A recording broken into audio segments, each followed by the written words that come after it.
Hello friends, welcome to our channel GK core Telugu. ఈ వీడియోలో AP హైకోర్టుకి సంబంధించి చాలా రీసెంట్గా నోటిఫికేషన్ అయితే రిలీజ్ చేశారు. మొత్తం 300 పోస్టులకు అయితే. సో ఆ పోస్టులకి చాలామంది అంటే 10th నుండి డిగ్రీ బీటెక్ చేసిన వాళ్ళకు కూడా ఈ పొజిషన్స్కి అప్లై చేసుకోవడానికి అయితే ఛాన్స్ ఉంది. సో ఎవరైతే ఖాళీగా ఉంటున్నారో లేదంటే గవర్నమెంట్ ఎగ్జామ్స్కి ప్రిపేర్ అవుతున్నారో అటువంటి వాళ్ళకు కూడా ఇది ఒక మంచి సువర్ణ అవకాశం అని చెప్పుకోవచ్చు. సో ఏంటంటే మీ క్వాలిఫికేషన్కి తగ్గట్టు నోటిఫికేషన్ అనేది క్లియర్గా చదవండి. ఏ పొజిషన్కి అప్లై చేయాలనుకుంటున్నారో ఆ పొజిషన్ సిలబస్ అనేది పర్టికులర్గా తీసుకుని సిలబస్ పక్కనెట్టుకుని ప్రిపరేషన్ అనేది అయితే మొదలు పెట్టండి. సో ఈ వీడియోలో డిగ్రీ 10th బీటెక్ అన్ని పొజిషన్స్ వరకు ఉపయోగపడే విధంగా జీకే బిట్స్ అయితే అందించడం జరుగుతుంది. ఈ వీడియోలో చెప్పేటువంటి జీకే బిట్స్ అన్ని పొజిషన్స్కి అయితే ఉపయోగపడితే వీడియో చూసే వాళ్ళు ఒక చిన్న లైక్ చేసి, కొత్తగా ఎవరైనా వీడియోని మొదటిసారి చూస్తుంటే ఛానల్ని అయితే సబ్స్క్రైబ్ చేసుకుని మీ సపోర్ట్ అయితే అందించండి. ఇవి 2021లో అడిగినటువంటి ప్రీవియస్ ఇయర్ క్వశ్చన్స్ అనమాట. సో 40 క్వశ్చన్స్ అయితే ఉంటాయి. ప్రతి పొజిషన్కి జీకే అనేది చాలా కామన్. సో ఈ 2021లో అడిగినటువంటి క్వశ్చన్స్ని డిస్కస్ చేద్దాం. ఫస్ట్ క్వశ్చన్ చూడండి. సి క్యాథడ్రల్ చర్చ్ ఎక్కడ ఉంది? సో దీని ఆన్సర్ చూస్తే గోవా. ఈ సి క్యాథడ్రల్ అనేది గోవాలో ఉంది. ఇది ఆసియాలోనే అతిపెద్ద చర్చిలో ఒకటనమాట. దీన్ని పోర్చుగీస్ కాలంలో అయితే నిర్మించడం జరిగింది. పురాతనమైనటువంటి చర్చ్ అనమాట. సో ఇటువంటి వాటి గురించి క్వశ్చన్స్ ఎక్కువగా రావడానికి ఛాన్స్ ఉంటుంది. ఇవి ప్రీవియస్ ఇయర్లో అడిగినటువంటి క్వశ్చన్ పేపర్స్లోని జీకే క్వశ్చన్స్. టోటల్ 40 ఉంటాయి. సో వీడియోని చివరి వరకు చూస్తే ఏ సబ్జెక్ట్లో ఏ విధంగా క్వశ్చన్స్ అడుగుతున్నారు అనేది మనకి ఒక ఐడియా వస్తుంది. అండ్ నెక్స్ట్ వీడియో నుండి పర్టికులర్గా ఒక్కొక్క టాపిక్ తీసుకుని హిస్టరీ అయితే హిస్టరీ, జియోగ్రఫీ అయితే జియోగ్రఫీ, ఇలా ఒక్కొక్క దాంట్లో గురించి మనకి ఈ ఏపీ కోర్టుకి సరిపోయే విధంగా అయితే జీకే బిట్స్ని అయితే డిస్కస్ చేద్దాం. ఫస్ట్ ప్రీవియస్ ఇయర్లో అడిగినటువంటి క్వశ్చన్స్ని డిస్కస్ చేస్తే మనకు ఒక ఐడియా అనేది బిల్డ్ అవుతుంది కాబట్టి. సెకండ్ క్వశ్చన్ చూడండి. ప్రసిద్ధ సారంగి వాదకుడు ఎవరు? సారంగి వాయిదకుడు ఎవరు అన్నది క్వశ్చన్ అడుగుతున్నారు. సో దీని ఆన్సర్ చూస్తే ఉస్తాద్ సబ్రీ ఖాన్. ఉస్తాద్ సబ్రీ ఖాన్ అనే వ్యక్తి సారంగి వాయిద్యంలో నిపుణుడు. అంతేకాకుండా హిందుస్థానీ సంగీతంలో ప్రముఖ వ్యక్తి. ఏ సంగీతంలో అన్నదైతే గుర్తుపెట్టుకోండి, హిందుస్థానీ సంగీతంలో. అంతేకాకుండా ఈయన అంతర్జాతీయంగా అంటే ఇంటర్నేషనల్గా చాలా ప్రదర్శనలు అయితే ఇవ్వడం జరిగింది. నెక్స్ట్ చూడండి. జహంగీర్ ఆర్ట్ గ్యాలరీ ఎప్పుడు స్థాపించబడింది? జహంగీర్ ఆర్ట్ గ్యాలరీని 1951లో అయితే స్థాపించారు. ఇది ముంబైలో అయితే ఉందన్నమాట.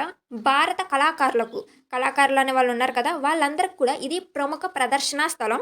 కళల అభివృద్ధికి ముఖ్య కేంద్రంగా కూడా అయితే ఇది వ్యవహరించడం అయితే జరుగుతుంది. జహంగీర్ ఆర్ట్ గ్యాలరీ 1951 ఢిల్లీ ముంబైలో ఉంది. Next question. 1942లో గాంధీజీ ఎక్కడ హౌస్ అరెస్ట్లో ఉన్నారు? 1942 చూడడంగానే మనకి క్విట్ ఇండియా ఉద్యమం అన్నదైతే పాయింట్ గుర్తొస్తుంది కదా. సో ఈ టైంలో ఆయన హౌస్ అరెస్ట్లో ఉన్నారు. అది ఏ ప్లేస్లో అన్నది క్వశ్చన్. సో ఇక్కడ ఆన్సర్ చూస్తే ఆగాఖాన్ ప్యాలెస్. ఈ ప్యాలెస్లో అయితే ఈయన్ని నిర్బంధించడం అయితే జరిగింది. క్విట్ ఇండియా ఉద్యమం సమయంలోనే ఈ ఈ ప్లేస్లోనే ఇక్కడే కస్తూరిబా అంటే గాంధీ గారి సతీమణి భార్య అయితే మరణించారనమాట. ఆవిడ కూడా స్వతంత్ర సమర యోధురాలు కస్తూరిబా. నెక్స్ట్ హైదరాబాద్ విలీనం ఆపరేషన్ పేరు. హైదరాబాద్ విలీనం ఆపరేషన్ పేరు. సో ఆపరేషన్ పోల్ అనమాట. విలీనం అంటే తెలంగాణ విలీనం అంటే మనమును తెలంగాణ ఆంధ్ర తెలంగాణ విడిపోయింది 2014లో. ఇక్కడ హైదరాబాద్ అంటున్నాడు కాబట్టి ఈ పాయింట్ గుర్తుపెట్టుకోండి. ఓకే. ఇది 1948లో అయితే జరిగిందనమాట. అంతకుముందు ఏం చేసేవాళ్ళంటే హైదరాబాద్ని నిజాం పరిపాలన క్రింద అయితే ఉండేది హైదరాబాద్. సో నిజాం రాజ్యాన్ని భారత్లో కలిపిందనమాట ఈ ఆపరేషన్ పోలో ద్వారా. మొత్తం 5 రోజులైతే ఈ ఆపరేషన్ జరిగింది. సో దీన్ని పోలీస్ యాక్షన్ అని కూడా అయితే పిలుస్తారు. ఐఎన్ఏ ట్రయల్స్ ఎక్కడ జరిగాయి? సో ఐఎన్ఏ అంటే ఏంటి? ఇండియన్ మిలిటరీ కదా. సో వాళ్ళకి సంబంధించి ట్రయల్స్ అనేవి ఎక్కడ జరిగాయి అన్నది అయితే క్వశ్చన్. సో ఆన్సర్ వచ్చేసి రెడ్ ఫోర్ట్లో అయితే జరిగాయి. సైనికులపై విచారణ అనేది అయితే జరిపారనమాట. అంతేకాకుండా ప్రజల్లో జాతీయ భావం కూడా పెరిగింది. ఒక రెస్పెక్ట్ అనేది క్రియేట్ అయింది. జూట్ ఉత్పత్తిలో అగ్ర రాష్ట్రం ఏది? మన భారతదేశంలో ఉన్నటువంటి రాష్ట్రాల్లో జూట్ ఉత్పత్తిలో అయితే ఏది అగ్రస్థానంలో ఉంది అని అంటే ఇక్కడ ఆన్సర్ వచ్చేసి పశ్చిమ బెంగాల్ అనమాట. గంగా డెల్టా ప్రాంతాలకు జూట్ అనేది చాలా అనుకూలంగా పలుకుతుంది. అంటే గంగా నది అంటే నార్త్ సైడ్. సో ఈ పశ్చిమ వచ్చేసి ఏ సైడ్ ఉంటుంది? పశ్చిమ బెంగాల్ వచ్చేసి నార్త్ ఈస్ట్ సైడే కదా. సో ఆ సైడ్లో గంగా డెల్టాని ఆధారం చేసుకుని ఆ ప్రదేశాల్లో అయితే ఈ జూట్ అనేది అయితే ఎక్కువగా జనుము అని కూడా ఆయన పిలవచ్చు. దీన్ని జనుము అయితే అని అంటారు తెలుగులో. ఇది బాగా పండుతుంది అనమాట. భారత్ జూట్ ఉత్పత్తిలో ఎక్కువ భాగం ఇక్కడే. జూట్ పరిశ్రమకు కూడా కేంద్రంగా అయితే ఈ పశ్చిమ బెంగాల్ అనేది అయితే వ్యవహరిస్తుంది. నెక్స్ట్ క్వశ్చన్ చూడండి. బందీపూర్ నేషనల్ పార్క్ ఎక్కడ ఉంది? సో ఆన్సర్ కర్ణాటక అనమాట. ఇది బందీపూర్ నేషనల్ పార్క్ అనేది కర్ణాటకలో ఉంది. అంతేకాకుండా టైగర్ రిజర్వాయర్ కూడా ఉంది. టైగర్ రిజర్వాయర్ చాలా గుర్తుపెట్టుకోండి. టైగర్ రిజర్వాయర్లోను పార్కులోను రెండింటిలోనూ కలిసి వస్తుంది ఈ బిట్టు. అంతేకాకుండా నీలగిరి బయోస్పియర్లో అయితే ఉంది. నీలగిరి కొండలు ఇటు ఉన్నాయి కదా, ఇటు కర్ణాటక తమిళనాడు వైపు విస్తరించి అయితే ఉంటాయి. సో పర్టికులర్గా ఈ బందీపూర్ నేషనల్ పార్క్ అనేది కర్ణాటక రాష్ట్రంలో అయితే ఉంది. దీక్షాభూమి ఎక్కడ ఉంది? సో దీని ఆన్సర్ వచ్చేసి నాగ్పూర్. నాగ్పూర్‌లో అయితే దీక్షాభూమి ఉంది. డాక్టర్ అంబేద్కర్ గారు బౌద్ధ మతాన్నయితే ఈ ప్రదేశంలో స్వీకరించారు. అంతేకాకుండా ఈ స్థలం అనేది ముఖ్యమైనటువంటి బౌద్ధ స్థలం అనమాట. దీక్షాభూమి నాగపూర్‌లో అయితే ఉంది. ఎంత చూడండి టాటా ఎయిర్ ఇండియా బిడ్ ఎంత? So answer ₹180 billion. అంటే ఏంటంటే 2021లో టాటా మళ్ళీ ప్రభుత్వ యాజమాన్యంగా అయితే మారింది. ప్రభుత్వం నుండి డిస్ఇన్వెస్ట్‌మెంట్‌లో భాగమైతే అయ్యింది. అంతకుముందు గవర్నమెంట్ ఆధీనంలో ఉండేది. మళ్ళీ 2021లో అయితే ₹180 బిలియన్ మళ్ళీ టాటా గ్రూపే దాన్ని కొనుగోలు అయితే చేసింది. చూడండి ప్రభుత్వ ఈక్విటీ పెట్టుబడులు మరియు డిస్ఇన్వెస్ట్‌మెంట్ చూసే శాఖ ఏది అన్నదైతే క్వెషన్ అడుగుతున్నాడు. సో దీని యొక్క ఆన్సర్ ఏంటంటే department of investment and public asset management. So option C అని అయితే మాట్లాడుకోవచ్చు. సో ఇది ఏంటి అంటే ఇది కేంద్ర ప్రభుత్వ శాఖ. ఇది ఆర్థిక మంత్రిత్వ శాఖలో ఒక భాగం అనమాట. పిఎస్యులలో ప్రభుత్వ వాటానైతే ఇది ప్రభుత్వ వాటాల విక్రయాన్ని నిర్వహిస్తుంది. అంటే ఇప్పుడు ఇంతకుముందు మనం క్వెషన్ చూసాం కదా! టాటా గ్రూప్ అనేది, టాటా ఎయిర్ ఇండియా అనేది అంతకుముందు వరకేంటి ప్రభుత్వంతో కలిసి ఉండి పనిచేసింది. మళ్ళీ 2021లో అయితే దాన్ని మళ్ళీ కొంత డబ్బుకి కొనుగోలు చేసేస్తుంది కదా!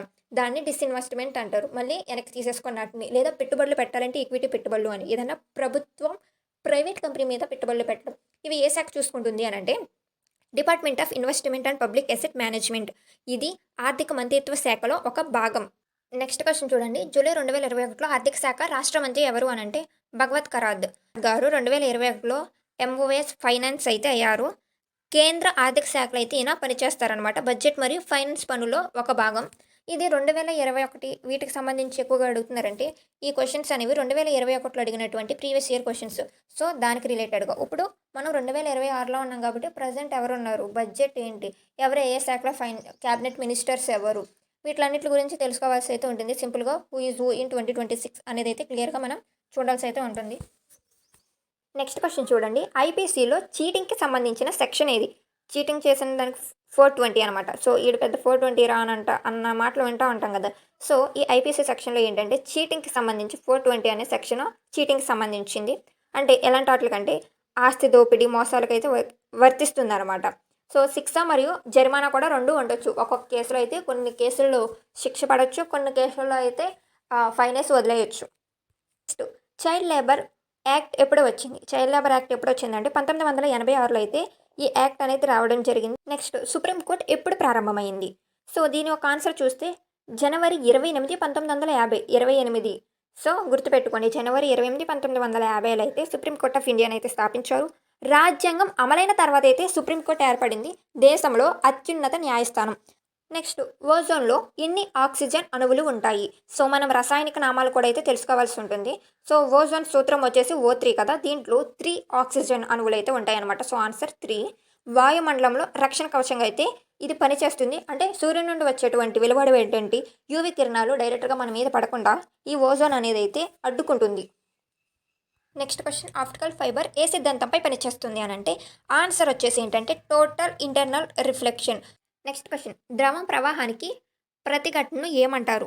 ద్రవం ప్రవాహానికి అంటే ఏదైనా ద్రవం ప్రవహించేటప్పుడు దానికి అంతర్గతంగా ప్రతిఘటనని ఏమంటారు అనంటే విస్కోసిటీ. దీన్ని తెలుగులో స్నిగ్ధత అని అయితే పిలుస్తారు. స్నిగ్ధత అంటే మీరు స్నిగ్ధత అంటే ఏంటంటే ద్రవం అది ఉన్నటువంటి మందాన్ని బట్టి ప్రవహించేటప్పుడు. ఇప్పుడు తేనె అనుకో చాలా స్లోగా తేనె ఇలా పోసామంటే కిందకి స్లోగా కిందకైతే కారుతుంది. వాటర్ని పోస్తే స్పీడ్‌గా కారిపోతుంది అనమాట. వాటి మందాన్ని బట్టి అది ప్రవహించేటప్పుడు దానికి ఎదురయ్యేటువంటి అంతర్గత ప్రతిఘటనని స్నిగ్ధత అని అయితే పిలుస్తారు. గ్లూకోజ్‌లో మొత్తం అణువులు ఎన్ని? గ్లూకోజ్‌లో మొత్తం ఎన్ని అణువులు ఉన్నాయన్నదైతే క్వశ్చన్. సో ఆన్సర్ 24 అయితే ఉండే. గ్లూకోజ్‌కి సూత్రం వచ్చేసి ఇక్కడ నేను కింద ఇచ్చాను చూడండి. C6H12 and O6. C6H12O6 అనమాట. అంటే మొత్తం 6, 12, 6 ఇవి అణువులు. కార్బన్, హైడ్రోజన్, ఆక్సిజన్ వీటిని మొత్తాన్ని కలిపి ఏమంటారు? గ్లూకోజ్ అయితే అంటారన్నమాట. శక్తి మూలంగా అయితే పనిచేస్తుంది. చూడండి 2021లో నోబెల్ శాంతి బహుమతి గెలుచుకున్న జర్నలిస్ట్ ఎవరు? సో ఇక్కడ ఆన్సర్ చూస్తే డిమిట్రీ మొరిటావో అనే వ్యక్తి నోబెల్ బహుమతి అయితే గెలుచుకున్నారు. నెక్స్ట్ ఎస్బీఐ మొదటి మహిళా చైర్పర్సన్ ఎవరు? మొదటి మహిళా చైర్పర్సన్ ఆఫ్ ఎస్బీఐ ఎవరు అనంటే సో ఆన్సర్ వచ్చేసి అరుంధతి భట్టాచార్య గారు. ఈవిడ ఎస్బీఐకి మొదటి మహిళా చైర్మన్గా అయితే అధిపతిగా అయితే వ్యవహరించారు. 2013లో అయితే ఈవిడ నియమించబడ్డారు. బ్యాంకింగ్ రంగంలో కీలక మార్పులు అయితే ఈవిడ చేశారనమాట. Next question, national school of drama ఎప్పుడు స్థాపించబడింది? ఆన్సర్ 1959లో దీన్ని స్థాపించారు. న్యూఢిల్లీలో అయితే ఉంది. భారతీయ నాటక కళల కోసం స్థాపించినటువంటి ఒక ప్రధాన సంస్థ. సాంస్కృతిక మంత్రిత్వ శాఖ ఆధ్వర్యంలో అయితే ఇది పనిచేస్తుంది. 2020లో ఖేల్ రత్న పొందని క్రీడాకారుడు ఎవరు? Answer Jasprit Bumrah. So ఈయనకైతే Khel Ratna award అనేది 2020లో రాలేదు. అంటే ఇది 2021 పేపర్ కాబట్టి 2020లో జరిగినటువంటి అవార్డ్స్, కరెంట్ అఫైర్స్ లేదా 2021లో ఉన్నటువంటి కరెంట్ అఫైర్స్ ఇవి ఎక్కువగా రావడం అయితే గమనించాం కదా ఇప్పటి వరకు చూసిన క్వశ్చన్స్లో. అంటే మనం 2025 ఇప్పుడు 2026 కూడా కవర్ చేయాల్సి అయితే ఉంటుంది. మేబీ కరెంట్ అఫైర్స్ ఇప్పుడు ఎక్కువగా వార్ అనేది జరుగుతుంది కాబట్టి ఇవి ఎక్కువగా చూసుకోవాలి. కొన్ని ఇంటర్నేషనల్ రిలేషన్స్ అనేవి జరిగినాయి. మనం కొన్ని దేశాలతో కొన్ని ఒప్పందాలు అయితే కుదుర్చుకున్నాం. అవన్నీ అయితే చూడడం కూడా చాలా ఇంపార్టెంట్. కరెంట్ అఫైర్స్ అనేవి ఈసారి ఎక్కువ ఉండడానికి అయితే ఛాన్స్ ఉంటుంది. మేబీ వార్ కారణంగా. అండ్ మనం కూడా చాలా పేర్లు అయితే గుర్తుపెట్టుకోవాలి. 2020లో ఐసీసీ చైర్మన్ ఎవరు? 2020లో ఐసీసీ చైర్మన్ ఎవరు అని అంటే గ్రెగ్ బార్క్లే అనే వ్యక్తి ఇంటర్నేషనల్ క్రికెట్ కౌన్సిల్ యొక్క చైర్మన్ 2020లో అయితే బాధ్యతలు స్వీకరించారు. ఈయన న్యూజిలాండ్కి చెందినటువంటి వ్యక్తి అనమాట. న్యూజిలాండ్కి చెందినటువంటి వ్యక్తి. కొత్త ఐటీ ఫిల్లింగ్ పోర్టల్ సమస్యలతో వార్తల్లో వచ్చినటువంటి కంపెనీ ఏది? సో దీని యొక్క ఆన్సర్ చూస్తే ఇన్ఫోసిస్ అనమాట. ఇన్ఫోసిస్ పోర్టల్ను డెవలప్ అయితే చేసింది. ప్రారంభంలో టెక్నికల్ సమస్యలు అయితే వచ్చాయి కానీ ప్రభుత్వం కంపెనీని అయితే వివరణ అయితే కోరింది. నెక్స్ట్ 2021లో ఐటీ మంత్రిగా ఎవరు నియమించబడ్డారు అని అంటే అశ్విని వైష్ణవ్ గారు 2021లో ఐటీ మంత్రిగా అయితే ఉన్నారు. రవిశంకర్ ప్రసాద్ని అయితే ఈయన భర్తీ చేశారు. సో టెక్నాలజీ మరియు రైల్వే మంత్రిత్వ శాఖలు కూడా అయితే నిర్వహించడం జరిగింది అశ్విని వైష్ణవ్ గారు. నెక్స్ట్ 2021 సెప్టెంబర్లో బీజేపీ నుండి టీఎంసీలో చేరిన నాయకుడు ఎవరు అని అంటే బాబుల్ సుప్రియో. ఈ బాబుల్ సుప్రియో అనే వ్యక్తి బీజేపీ నుండి టీఎంసీలో అయితే చేరారు. సో బీజేపీకి అయితే రాజీనామా అయితే చేశారు 2021లో. కేంద్ర మంత్రిగా కూడా అయితే ఈయన పనిచేశారు. దోలామార్ ప్రేమ కథ ఏ రాష్ట్రానికి చెందింది?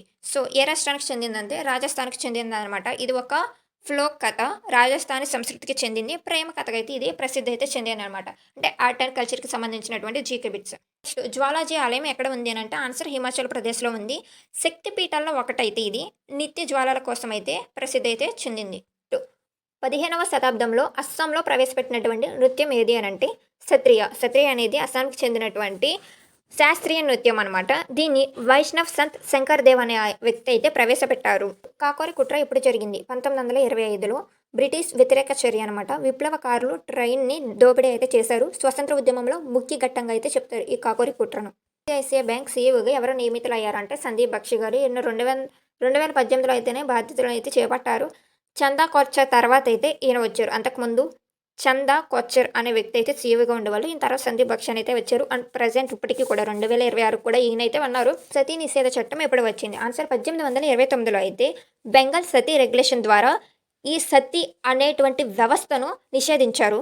లార్డ్ విలియం బెంటిక్ దీన్ని అమలు చేశారనమాట. దీనికి ప్రధాన కారణమైనటువంటి ద లెజెండ్ రాజా రామ్ మోహన్ రాయ్ గారు అయితే దీనికి కృషి చేశారు. విటమిన్ లోపం వల్ల రక్తస్రావ సమస్యలు వస్తాయి అని అంటే విటమిన్ కే అనమాట. రక్తం గడ్డకట్టడానికి విటమిన్ కే అనేది చాలా అవసరం. ఒకవేళ విటమిన్ కే అనేది మన శరీరంలో తగ్గితే బ్లీడింగ్ అనేది అవుతూ ఉంటుంది అనమాట, ఏదన్నా మనకి గాయమైనప్పుడు. సో శరీరానికి చాలా కీలకం విటమిన్ కే అనేది. టేప్ వర్మ్ వల్ల వచ్చేటువంటి వ్యాధి ఏంటంటే టినేషియస్ అనేటువంటి వ్యాధి ఈ టేప్ వర్మ్ వల్ల అయితే వస్తుందన్నమాట. ఇది ఒక పరాన్నజీవి వ్యాధి. టేప్ వర్మ్ వల్ల అయితే వస్తుంది. పేగుల్లో అయితే నివసిస్తుంది అనమాట. అట్లో కాంగ్రెస్ మహిళా విభాగం మాజీ అధ్యక్షురాలు టీఎంసీలో చేరిన వారు ఎవరు? సో మళ్ళీ ఇక్కడ కాంగ్రెస్లో నుండి అంతకుముందు బీజేపీ వాళ్ళని చూసాం కదా, ఇక్కడ కాంగ్రెస్లో 2021లో మహిళా విభాగం మాజీ అధ్యక్షురాలైన టీఎంసీలో చేరిన వారు ఎవరు అని అంటే సో ఆన్సర్ వచ్చేసి సుస్మితా దేవ్ గారు. ఈవిడ కాంగ్రెస్ని అయితే వదిలారు, టీఎంసీలో చేరారు. మహిళా నాయకురాలుగా అయితే ప్రసిద్ధి. నెక్స్ట్ నీరజ్ చోప్రా గోల్డ్ గెలిచిన త్రో ఎంత?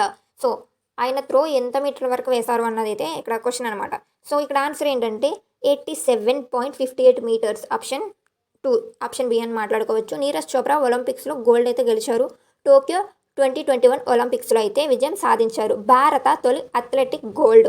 అంతకుముందు ఈయన సిల్వర్ని అయితే గెలిచారు కానీ గోల్డ్ని అయితే 2021లో భారతలో అథ్లెటిక్ గోల్డ్ని అయితే తొలిసారిగా గెలిచిన వ్యక్తి ఈ నీరజ్ చోప్రా గారే. మొదటి ఐపీఎల్లో ఎన్ని టీమ్స్ ఉన్నాయంటే ఫస్ట్ 8 ఉన్నాయి. అది 2008లో అయితే ప్రారంభమైందనమాట ఐపీఎల్ అనేది.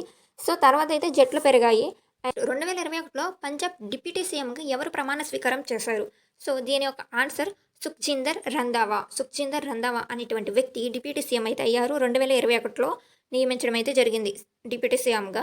పంజాబ్ రాజకీయాల్లో ముఖ్య నాయకుడు. 2021 జెడ్పీటీసీ ఎన్నికల్లో వైఎస్ఆర్సీపీ ఎన్ని సీట్లు గెలుచుకుంది? సో 2021లో అడుగుతున్నాడు కాబట్టి వైసీపీ గురించి. ఇప్పుడు అడగాలనుకుంటే టీడీపీ కూటమి గురించి అయితే అడగడానికి అయితే ఛాన్స్ అయితే ఉంటుంది. సో అప్పుడు దీనికి ఆన్సర్ ఏంటంటే 515 అనమాట. భారీ మెజారిటీతో అయితే 2021లో జెడ్పీటీసీ ఎన్నికల్లో వైసీపీ అధిక మెజారిటీ అయితే గెలిచింది.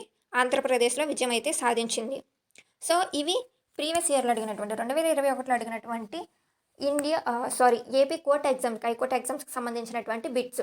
సో నెక్స్ట్ వీడియోలో నుండి ఏం చేద్దామంటే ఏ టాపిక్కి సపరేట్గా అంటే art and culture, geography, economy, physics, science వీటిలన్నింటికి గురించి కూడా అంటే కెమిస్ట్రీ ఇవన్నీ అయితే వచ్చినాయి. అండ్ లేటెస్ట్ కరెంట్ అఫైర్స్ అన్నింటిని కవర్ చేస్తూ రోజుకు ఒక టాపిక్ మీద వీడియోస్ అందించడానికి అయితే ప్రయత్నిస్తాం. సో వీడియో చూసే ప్రతి ఒక్కరు ఒక చిన్న లైక్ చేసి కొత్తగా ఎవరైనా చూస్తుంటే సబ్స్క్రైబ్ చేసుకుని మీ సపోర్ట్ అయితే మాకు అందించాలని మనస్ఫూర్తిగా కోరుకుంటున్నాం. Thanks for watching.